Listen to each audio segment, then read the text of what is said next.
Men often find themselves blindsided by a culture that hates authentic masculinity, and many have given in and succumbed to the ever-evolving culture and woke society. But not us.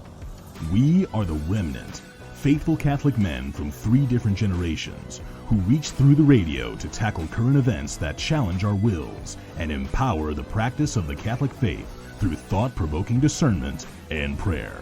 So, if you're feeling overwhelmed and bombarded, it's time to turn your radio up and join us for The ReMENant on the Carolina Catholic Radio Network. Hello, everybody, and welcome to The ReMENant here on the Carolina Catholic Media Network. I'm Bill Snyder. It's wonderful to be with you. And as always, I'm joined by my good friend and co-host, Ray Haywood. Ray, how are you doing today? I'm doing really well. Excited about this episode that we have going tonight with, all the news that's fit to print. But first, I'd like to address, our co-host, Stephen Thomas. There's some people out there that are missing him on our program. I want you to know that he's got a lot of new beginnings happening. He's going to be getting married this month, and hopefully he'll be back with us shortly. So we feel the same way as you. His interaction here is needed. So let me just quickly bring us into frame on how the topic of this episode came to be. So I grew up in Brooklyn, and back in the 80s, I was in vocational technical school in Coney Island. It was named William E. Grady. And in like my first or second year, I had a history teacher. And what he brought to the awareness of the class early, like at the very beginning of the semester, was what's at the top of the New York Times. It says, all the news that's fit to print.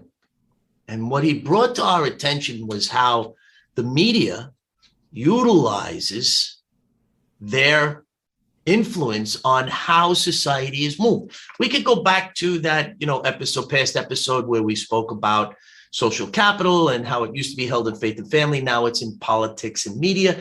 That's what sways us. That's where the capital is held. But more, I would like to bring focus on how we as men can bring this type of critical thinking to younger men, especially younger fathers, for them to understand how they need to navigate the chaotic worldly narrative. And, the way that that teacher did it was beautiful. I mean, it's funny how when you're young, things catch you and you remember these moments your whole life. For you younger viewers, you could think back and you could, have some perspective. But the older guys like me, it's beautiful when you can look back and you just know when there's something different in life being presented to you. It's really, it's something that pulls at you. Something is different outside of the norm. So what I'd like us to consider in this critical thinking of all the news that's fit to print is how things are presented to us. And I would like to share that I feel finding simple answers in how this is all presented can be found in good intent. If we in our character have good intent, then finding good intent is easy for us to do, because we will recognize it because it's part of our character. But if we're somebody who allows the worldly narrative, all this chaos to take a hold of us, pull at our heartstrings and make us have unrest and all the divisive devising that's going on, this is not productive. So we need to know that good intent, good decisions lead to good results in everything. And it helps us to decipher where truth is, good intent is. And, Bill, you got any thoughts on where we are at this point before we move further? Yeah, absolutely. I think when you talk about intent, I want to point out that the media, the mainstream media, is controlled by a very small percentage of the population. I am a media practitioner, right? I've spent my career working in media and creating media. I've also spent time studying media, right? I have my degree in communications, specifically in television, radio production, mass communications, right?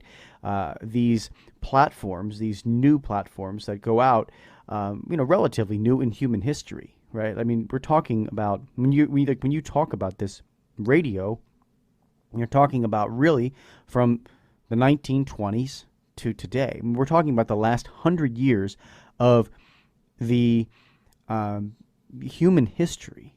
And what this has done for tonight, as we're talking about it, has sped up the way humans interact with one another.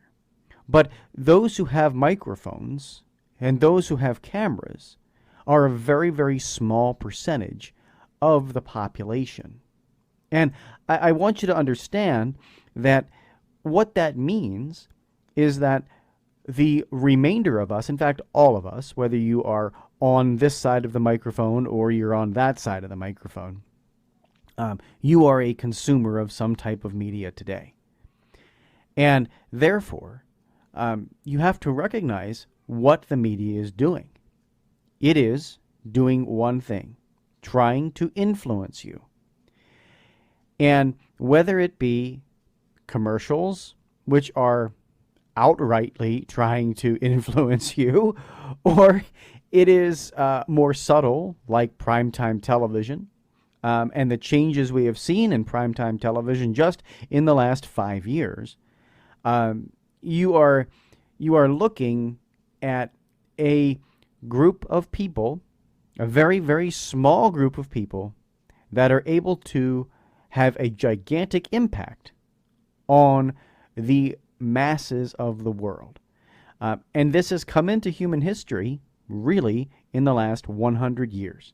So I just want to put that in perspective as we go forward today, Ray, because this is what we're dealing with. Correct. And look at what's going on right now in this moment that we're living through with Twitter. And you could see so much. If you have good character, you can see there's no good intent in this. So let's move past it. Let's go to something that we could actually look back on to gain some perspective. So media influence is not a new concept. And I want to bring up the book, by C.S. Lewis, Abolition of Man. Okay. And this was written back in the 1940s in England by C.S. Lewis. And he explains how the controlling, the people of influence use the books that are placed into the education system to control the next generation. This is a powerful book. And what it shares is how society is controlled through education. And when you think about this being written back in the 40s, and now you look at it and read it today, and you see what he placed out before the readers back then, and you look at what's going on in our society right now, I want to challenge our young brothers, especially, to think just like in the book, Tools to Ready the Journey, chapter 2 is, our thoughts are not our own. This is intentional. We are being divided. We are being pitted against each other, and we're allowing it to happen. We need to recognize that there's control in our physical world, that if we're not close in our spiritual world to understand what good intent is, we could actually have malice against our brother. And it's not even his fault. It's not our fault. This is intentional. So if we could take a look at this in an objective way to find real truth in the way that media has over the ages, and you could see this going back. I mean, this is 80 years ago that we're looking at this not 80 years ago. Right, yeah, almost 80 years ago. This was in the 1940s. Yeah. So what I'd like to somehow let our older listeners digest and contemplate is, as older men, we need to recognize this type of awareness and share it with those younger men. When we see younger men and they have this abstinence, you think one way, I think the other. This is intentional. We're being divided. And if the wisdom of us older men don't see this for what it is and share it with the younger men so that they can get a peaceful resolve back, then we're not doing our job. We're not handing on well to the next generations. I'm going to be a little specific of Catholics because that's where, my heart lays. I want to, provide simple answers to that next generation of Catholics. What do you think, Bill? I think what you offer is really, really important. And, when we look at this from that perspective, we can see a couple of different things.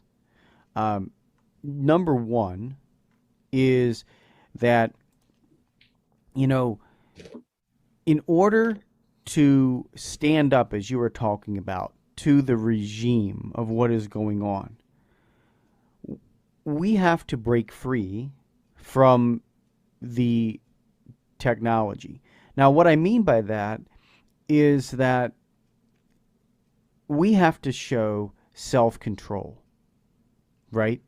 It's really important that we show as men self-control when it comes to the raising of our kids with technology and with the media.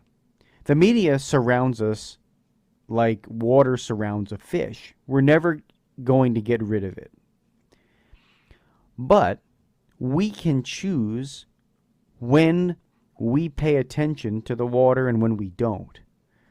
So while it's swimming around us, while it's, constantly around us, we can choose to pay attention to the water, or we can choose to pay attention to something else.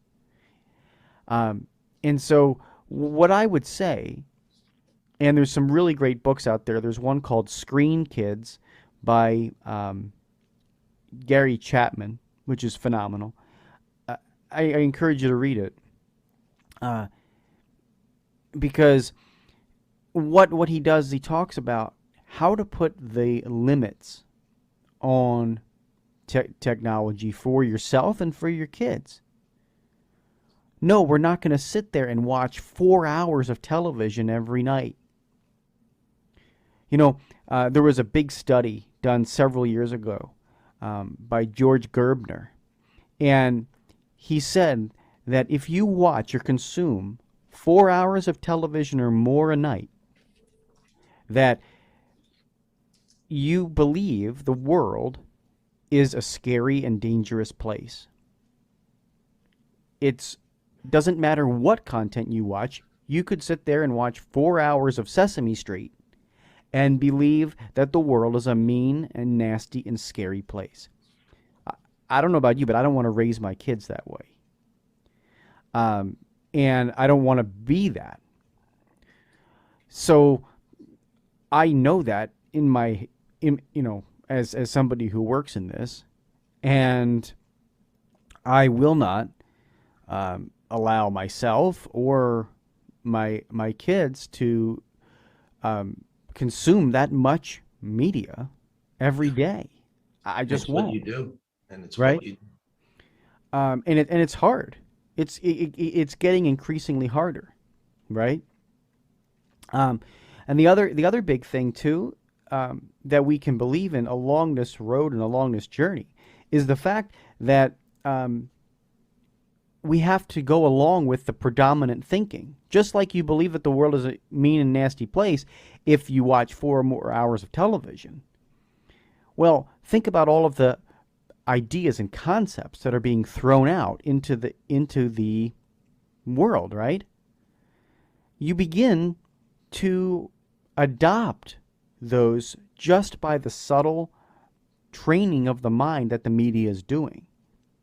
So the more limits you place on yourself with television, with media consumption, the more you're going to be able to think for yourself, right? And not go along with the rest of this.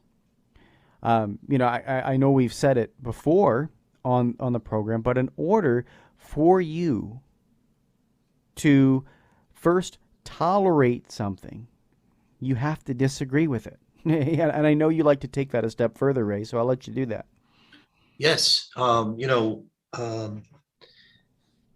problem with what you just said is for us to tolerate something, we disagree with it, yes, but the next generation, they don't understand the disagreement. They only see the acceptance, not that we accept it, but the acceptance, because it's something that we didn't push back against. So over the generations, they chip away at us a little at a time, a little at a time, a little at a time. So, it's like a thief. He starts out with a pack of gum. And then when he gets caught and he's going to jail, he looks back and he says, how did I get here? Well, society is the same thing. What we accept a little at a time becomes easier as time goes on. So I just want to read one of the quotes that jumps out at me from the Abolition of Man book. It's on page 26, and it says, "We make men without chests and expect of them virtue and enterprise. We laugh at honor and are shocked to find traitors in our midst. We castrate and bid the guildlings be fruitful." I mean, there's a lot said there. And, there's no role models out there for our young men to look to as intentional, good men. So for a father who's doing really well in the four walls of his home, when he goes out into the public square, a lot of times they can't help themselves but just to mirror. It's so hard to reflect well when people act a certain way. You just, like what you said, you kind of conform. So we have to really understand how important it is that our children are always watching.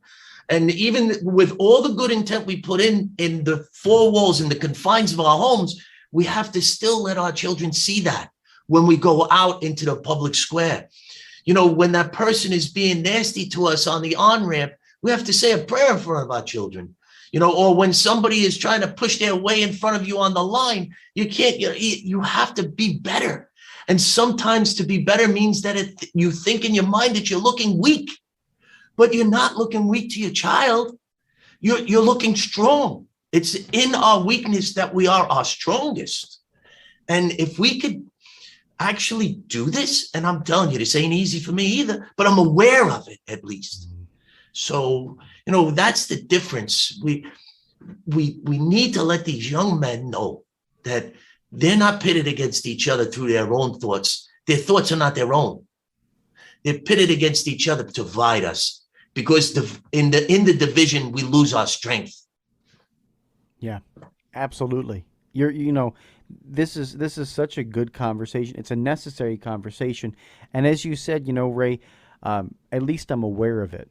And I think that's one of the biggest things. Once we're aware of it, we can take even small steps to overcome, and work to guard our children and ourselves and our families.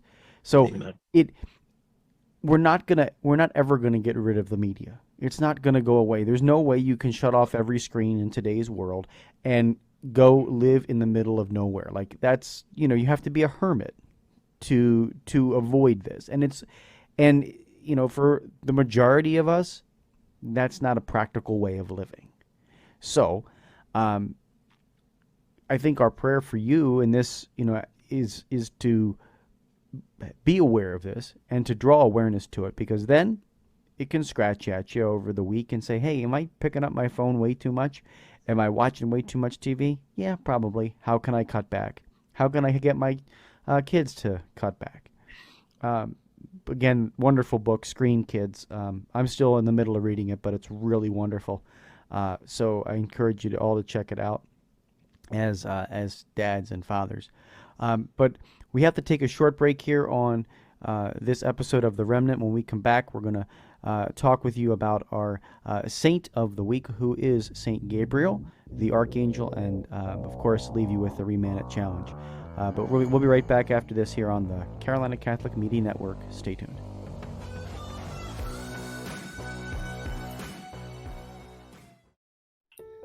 Hello, my name is Ray Haywood, and I'm coming to you today to speak to you about the Fraternity of St. Joseph Men's Group, a men's group that was started under the leadership of Father Matthew Card by the intentional men of the parish of St. Thomas Aquinas here in our Diocese of Charlotte, North Carolina. In our first efforts, we were asked if we would model our men's group in a way that other parishes could simply follow. With that intent in mind, we created the FSJJourneyman.com website. On that website, you can find all that is needed to create your own chapter of the Fraternity of St. Joseph Men's Group in your parish, as well as resource documents that we are intentionally placing into our faith community. We hope that you will step closer to the path and to each other in the just model of St. Joseph as you consider creating your own chapter of the Fraternity of St. Joseph Men's Group.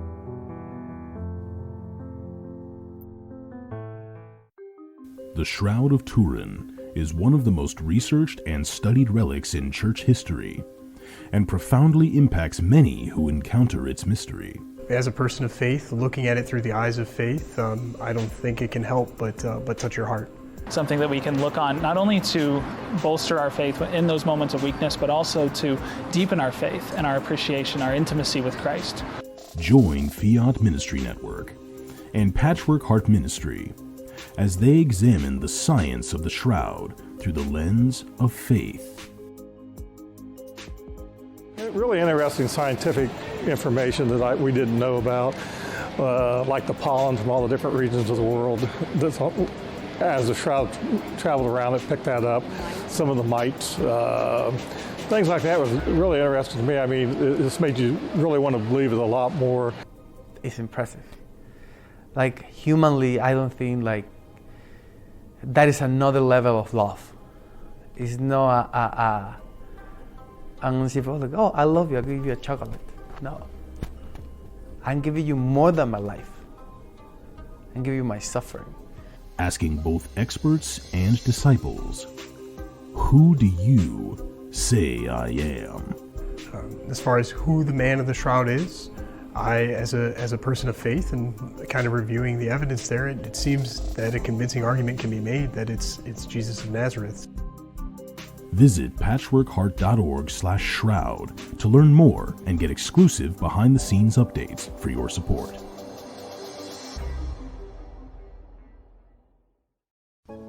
"2022 is bringing many new and exciting changes to our Carolina Catholic Apostolate, built to communicate how to better learn, love, and live our Catholic faith. We begin with our name change to Carolina Catholic Media. This reflects the expanded scope of Carolina Catholic Radio to include the development of our podcast, streaming, social media, YouTube, and direct marketing platforms. 2022 is a very important year for the Catholic Church. As a result, Carolina Catholic Media will feature more local news, information, and conversation to reflect what's happening now and how it impacts our local Catholic community. Throughout the year, Carolina Catholic Media will showcase our Catholic schools and homeschools, the Charlotte Diocese 50th anniversary, and the 2-year worldwide synod process that begins on the diocesan level. We encourage you to get involved, join us, and catch the spirit. The Carolina Catholic Media Apostolate is a 501c3 nonprofit. We are 100% funded by you. Please consider a donation, monthly tithe, or business sponsorship to support our mission and vision to spread the truth of Jesus Christ and our Catholic faith across the Carolinas. Thank you for discerning a role in our apostolate. May God bless you abundantly. Welcome back to The Remnant on the Carolina Catholic Radio Network. Welcome back to the ReMENant show. This week's Saint of the Week is going to be Saint Gabriel, the Archangel. It's pretty cool. A lot of times before we'll start a show, we'll say a prayer to Saint Gabriel because for our technology to work. And I can't tell you how many times we have problems with technology. It's nuts. But St. Gabriel is one of the 3 archangels mentioned in sacred scripture. So we have St. Michael in Revelations, St. Raphael, Tobit, and St. Gabriel in Luke. That's just one example of St. Gabriel. But the name Gabriel means man of God in Hebrew. The word angel is from Greek, angeloso, and means messenger. Imagine. So St. Gabriel appears sharing messages many times throughout the Bible, both named and unnamed in these appearances. Archangel Gabriel is best known for his appearance to Mary. The first joyful mystery, in my opinion, shares this encounter best. It's the Annunciation. The Archangel Gabriel announces to the Blessed Virgin that she has been chosen to be the mother of the Messiah, the mother of God. She responds, "Be it done unto me according to thy word." Powerful stuff there. And St. Gabriel is the patron saint of messengers, communication workers, and postal workers. Those postal workers, they need prayers. What do you think, Bill? Oh yeah, absolutely. I think we all need prayers, and Saint Gabriel, being the patron saint of communication workers and communications in general, is awesome because he's the archangel, obviously, that delivers the most important message from heaven, which is that of the coming of Jesus through the Blessed Virgin Mary. But I want to focus on another angle of that same story because, now while the Bible does not exactly list Saint Gabriel as the angel that appears to Joseph to tell Joseph that the Blessed Virgin Mary was with child from the Holy Spirit, we know that that an angel of the Lord did appear. And there is strong belief that it was St. Gabriel in both instances. Now, again, it's not explicitly stated in the Bible, but church tradition, some in church tradition would tell you that the angel of the Lord was Gabriel in both instances. The one that appeared to Mary to tell her, yes, you have the child, and the one that appeared to Joseph also was St. Gabriel. And I want you to reflect on this in light of our conversation in the last segment, right? Like, here we are with this story of the birth of Christ. And think about it in context, right? Like, if any other woman had gotten pregnant during a betrothal, you would have the absolute right in Jewish culture to just cancel the wedding. Like, this is not, I believe even stone the woman. Like, this is it, right? We're done with this. This is totally off. And think about it in terms of our media, right? Like, imagine if that happened in today's world. Imagine if what happened in today's world. Somebody would make an announcement saying, "Oh my gosh, this person," maybe even on Twitter, right? Somebody would make this announcement that would say, "Oh my gosh, do you believe what this person did to that person?" But St. Gabriel steps in, or this angel of the Lord steps in, and appears to Joseph offline, right? Outside of the world, outside of all the swirling stuff that was going on. St. Gabriel, or in legend, appears to St. Joseph and says, "Hold on a minute. You don't have to listen to that entire media mob. You don't have to listen to that mob. That mob is not correct. I am correct. The Holy Spirit has given the child to Mary.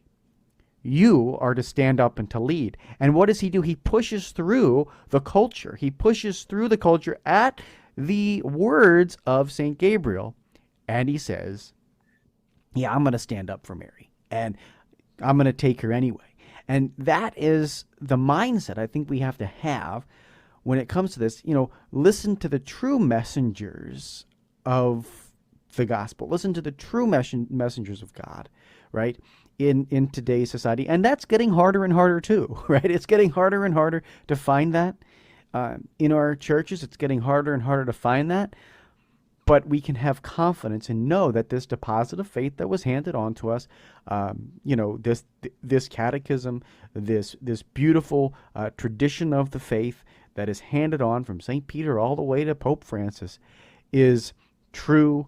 And when we follow it, we can avoid and push through that media mob that's out there. So again, maybe did I take a little bit of creative license with St. Gabriel there? Possibly, because it doesn't explicitly state St. Gabriel, but many do believe that it was the same angel. So that's my challenge. That's my reflections on it. My ReMENant challenge is to push through the culture and possibly pick up the book Screen Kids, or there's plenty of other good resources out there, and arm yourself with the knowledge that it takes. And even the suggestions, from others on how best to push through this culture. Because again, we're not going to get rid of the media. Our job is not to defeat it. It's to use it for good, like we're doing right now, but also understand that we've got to put limits on it. So that's my ReMENant challenge. How about you, Ray? So it's funny, we were talking before we did this program, and I do show notes all the time, and I shared with Bill, he read the show notes.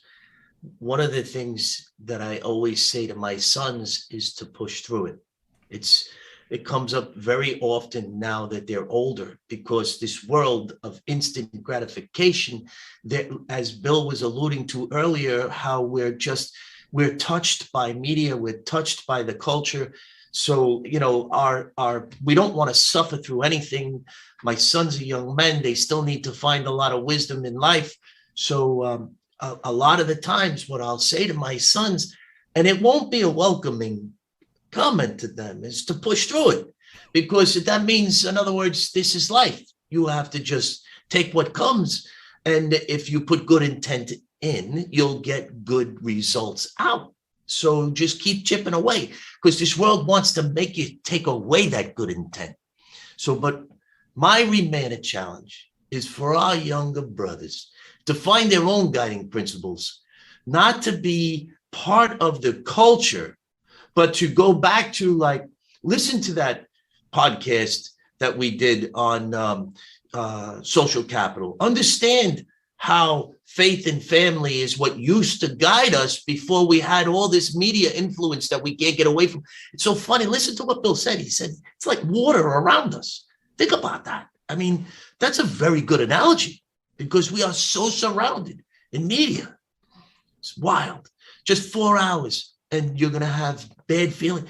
Crazy stuff that Bill brings to us. But so again, young men, please find within yourself guiding principles. Find character in other men. Look for if you have good intent, you'll be easy to identify what good intent looks like. For us older men, we need to share this type of awareness with the younger men. We need to be intentional to grab them and say to them, hey, look, this matters, like that teacher did for us when we were kids. That teacher spoke into us more than just the subject, the material he was supposed to present. He cared for us. We need to do that. It's a beautiful thing. So, yes, Bill. Oh, this was an awesome episode, Ray, and I appreciate our conversation. And as we wrap up, I want to remind everyone that this show is sponsored by the Fraternity of St. Joseph Men's Group, and you can visit fsjjourneyman.com to review the easy-to-follow resource documents and consider starting a chapter of the FSJ Journeyman group in your own parish today. And because of that, that's a great place to start. That's also a great place to start, standing up for your faith, looking at those resource documents and getting things started. But until next time, from all of us here at Carolina Catholic Media Network and the ReMENant, may God bless you and your families. Thank you for joining The Remnant today. For more information about us, email theremnantshow@gmail.com. That's the REMENant show@gmail.com. The Shroud of Turin is one of the most researched and studied relics in church history, and profoundly impacts many who encounter its mystery. As a person of faith, looking at it through the eyes of faith, I don't think it can help but touch your heart. Something that we can look on not only to bolster our faith in those moments of weakness, but also to deepen our faith and our appreciation, our intimacy with Christ. Join Fiat Ministry Network and Patchwork Heart Ministry as they examine the science of the Shroud through the lens of faith. Really interesting scientific information that we didn't know about, like the pollen from all the different regions of the world. As the Shroud traveled around, it picked that up. Some of the mites, things like that was really interesting to me. I mean, this made you really want to believe it a lot more. It's impressive. Like, humanly, I don't think that is another level of love. It's not I'm like, oh, I love you, I'll give you a chocolate. No. I'm giving you more than my life. I'm giving you my suffering. Asking both experts and disciples, who do you say I am? As far as who the man of the Shroud is, I, as a person of faith and kind of reviewing the evidence there, it seems that a convincing argument can be made that it's Jesus of Nazareth. Visit patchworkheart.org/shroud to learn more and get exclusive behind-the-scenes updates for your support.